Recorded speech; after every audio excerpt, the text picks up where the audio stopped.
Lord, pagaanin mo ang mga dinadala ko ngayon. Panginoon, salamat sa mga biyaya o blessings na ibinigay mo sa akin. Salamat sa mga bagay na ibinigay mo dahil nakita mo na kailangan ko ang mga ito. Salamat sa bagong mga pagkakataon o oportunidad na laging ibinibigay mo sa akin. Lord, lumalapit na naman ako sa iyo dahil meron na naman akong problema na nasa buhay ko ngayon. Pinabibigat nito ang aking mga araw, ang lahat ng aking sitwasyon. Apektado na po ang lahat sa akin ngayon. Lord, pagaanin mo ang mga araw ko. Gawin mo akong productive sa mga araw-araw ko. Gawin mo akong mas maraming magawa at mas maraming matapos sa araw na ito. Alisin mo ang lahat ng nasa dibdib at isip ko, Lord. Tulad ng dati, alam kong tutulungan mo ako ulit. Alam kong magiging maayos na naman ang lahat. Alam kong magiging magaan na naman ang mga araw na parating. Alam kong naririnig mo ako at alam kong di ako mabibigo sa aking dasal ngayon. Alam kong hinding-hindi mo ako pababayaan. Makikita at mararamdaman ko na ang mga kamay mo sa buhay ko, Lord.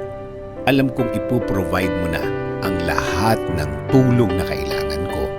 At tulad ng dati, ilalagay mo na naman sa way ko ang lahat ng bagay na pwedeng makatulong sa akin.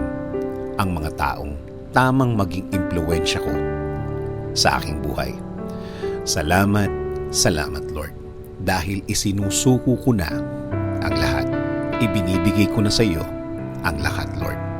Bigyan mo ko ng direksyon, bigyan mo ko ng pagpapala, bigyan mo ko ng blessings, Lord. Kasama na po ng aking pamilya. Kayo na po ang bahala sa kanila. Kayo na po ang bahalang magbigay ng pagpapala sa kanila. Kayo na po ang bahala din na magbigay ng direksyon sa kanilang mga buhay. Ikaw na din po ang bahalang magbigay ng mga answered prayers sa kanila.